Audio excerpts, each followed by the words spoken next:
Hi book lovers, welcome to my February wrap-up video. This month I have no less than 7 books to share, ranging from 2 to 5 stars. It was a pretty good month. I listened to a lot of new to me books. I enjoyed several and others not so much.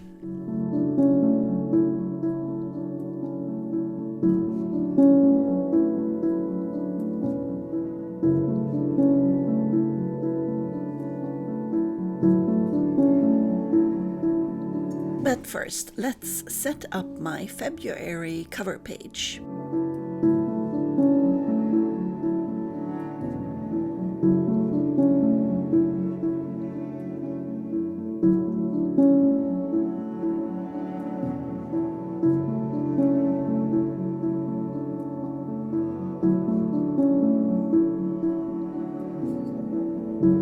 I'm picking out some coffee-colored paper, choosing this piece because it has some beautiful staining and tearing it into the shape I want.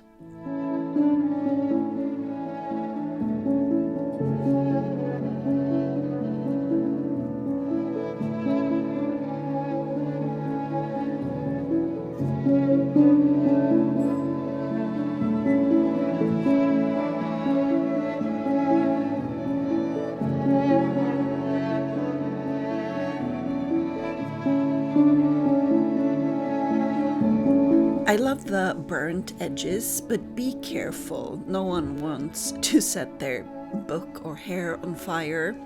So don't try this at home without an adult present, kids.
I picked this cover image of a mist-shrouded street, which perfectly represents the weather we've had this month.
And that's my February cover done, complete with a little Oscar Wilde quote. Now let's move on to the books.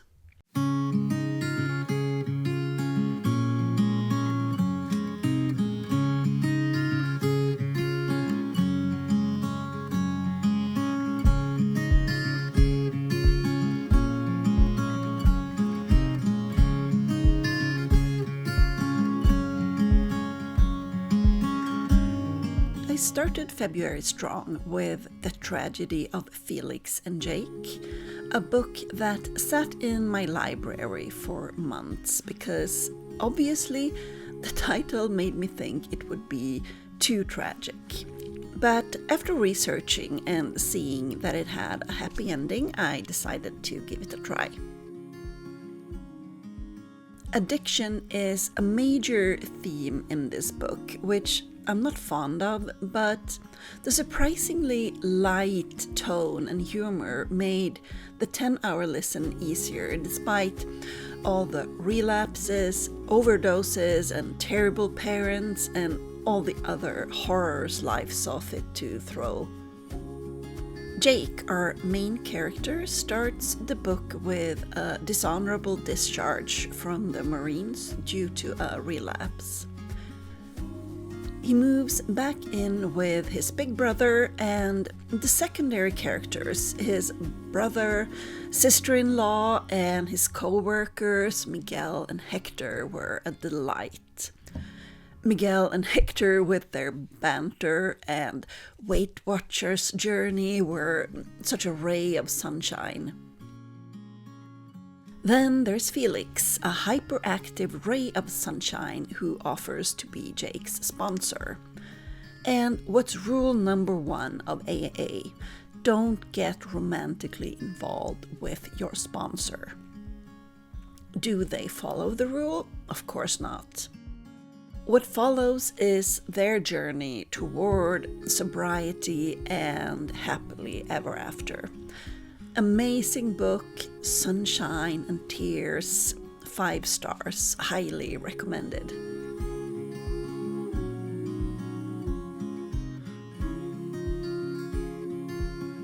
Moving on to Lights, Camera, Passion by Isabel Lucero. This one is about 2 actors cast in a movie adaptation of a popular romance novel. Think Red, White and Royal Blue. They despise each other in private, pretend to be friendly in public, all while secretly crushing on each other. It lacked the passion promised in the title, though. Not bad, but a bit meh, 3 stars, and I don't have much to say about it. The next book I have a ton of words for, though. Benji by N.R. Walker, who is historically one of my favorite authors. But Benji, where to start? To say this book is problematic is an understatement. Main character Benji is a rent boy, a sexy euphemism for a prostitute. Nolan, a lawyer in his 30s, accidentally hits him with his car as Benji is chased by some bad guys for reasons and takes him home to be patched up and stay out of sight until the trouble he's in has died down. Of course, sex-loving Benji isn't used to go more than a day without sex, so Nolan quickly starts looking awfully good as he's the only man currently available.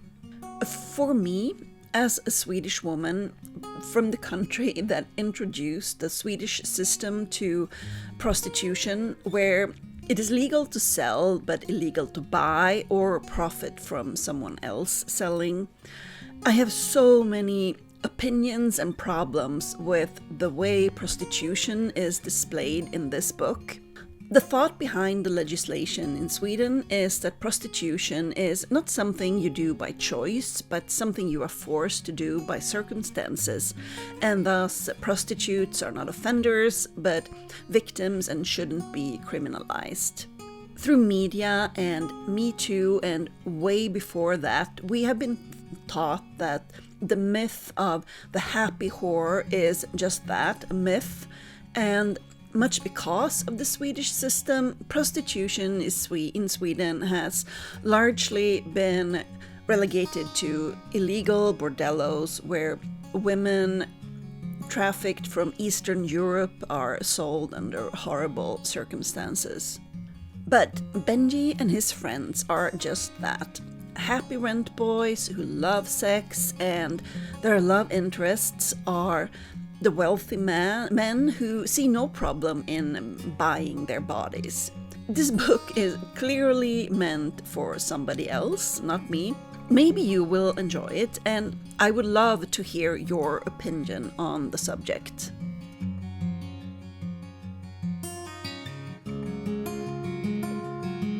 Moving on to a young adult dystopian zombie story. As always, you had me at zombie. I love zombie stories. I've actually written a young adult dystopian zombie novel myself, but it's not published, so you don't need to pause and run and look for it. I pitched it once to a US agent who ended up requesting the full manuscript and said she enjoyed it, but ultimately declined as it skirted the borders of young adult and new adult too much, which would make it harder to sell. I'm not sure I'm much into traditional publishing. I realized 99% of the books I read are indie or self-published, so I might look into that as an option in the future. But anyway, this spread is about Together in a Broken World by Paul Michael Winters, about two teenage boys on a journey through a post-zombie apocalypse America. Because that's apparently what you do after an apocalypse journey. I enjoyed making this spread a lot. I used tea and coffee to dye paper for my spreads, but this time I thought I'd try using it directly in the book. I just splashed some directly onto the page and let it dry, then drew this apocalyptic wasteland backdrop in black ink. The stains go through to the next page, but I just cover that up with some paper and it's fine. All in all, it was not a bad book, but it really made me understand what people mean when they talk about showing rather than telling, because this book was definitely all telling and not so much showing. 3 stars.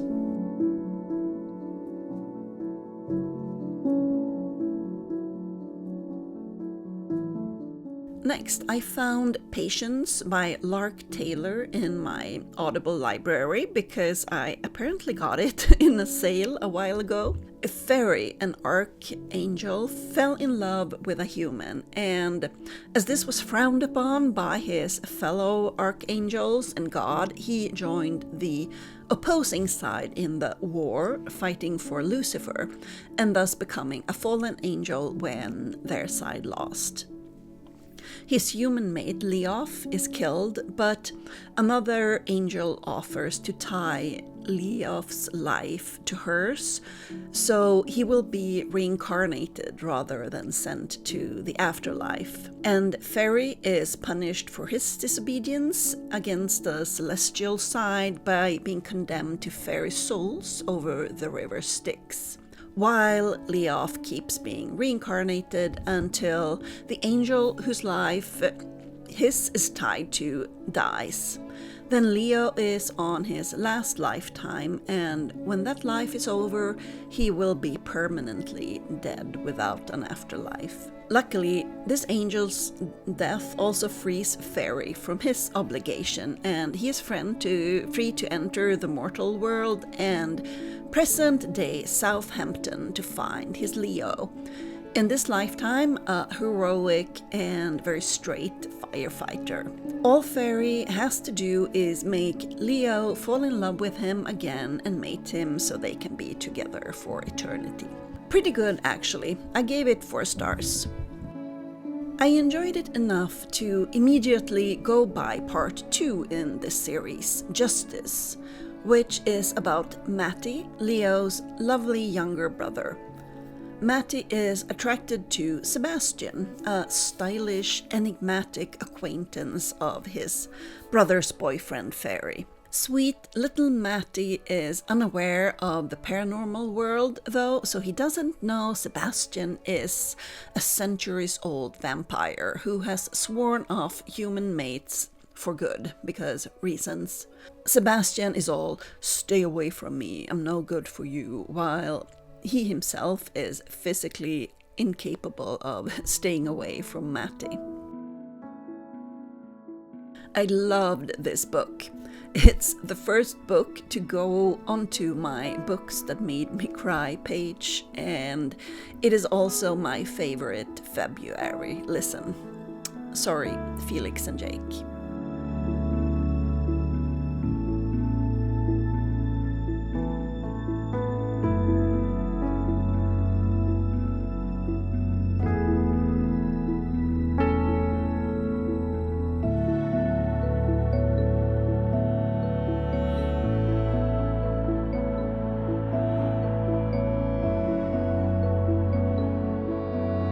I skipped book 3 in the series because I wasn't particularly invested in that couple when they were side characters in the previous 2 books, and went straight for book 4, Humility, about Leo's co-firefighter Danny the werewolf and Matty's best friend Riley. It took me a while to get into this one because I didn't feel the dynamic between Danny and Riley at the start. But once the story sort of began and the drama set in, I got sucked into this one as well. It had some twists I didn't see coming that I enjoyed. Another 4 stars. Some of you have asked where I find all the images for my spreads, and I get them mostly from Pinterest, where I go down rabbit holes of search algorithms to find what I picture for the book. This past year, Pinterest has been completely overtaken by AI images, and that bothers me. I understand AI art has exploded the past 2 years and it is here to stay, but I can't say I'm too fond of it. Partly because I prefer art made by actual artists, and there's this whole discussion going on about how AI art is theft, and partly because AI images are too perfect. All characters are flawed in some way or another, and AI-generated portraits look too flawless to represent a real human being. Sometimes, though, it's hard to tell if what you're looking at is AI-generated or a photo of a human or human-made digital art. It just looks so real. AI becomes particularly overwhelming when searching fallen angels and other paranormal creatures. As I said, I'm leaning towards not being too fond of AI images, but at the same time it's becoming increasingly hard to avoid as they are produced faster than bunnies are made. I don't know. What do you think of AI images? Let me know in the comments. That is it for February. I hope you enjoyed watching this video as much as I enjoyed making it. Don't forget to like, subscribe, and let's chat in the comments. See you next time, book lovers.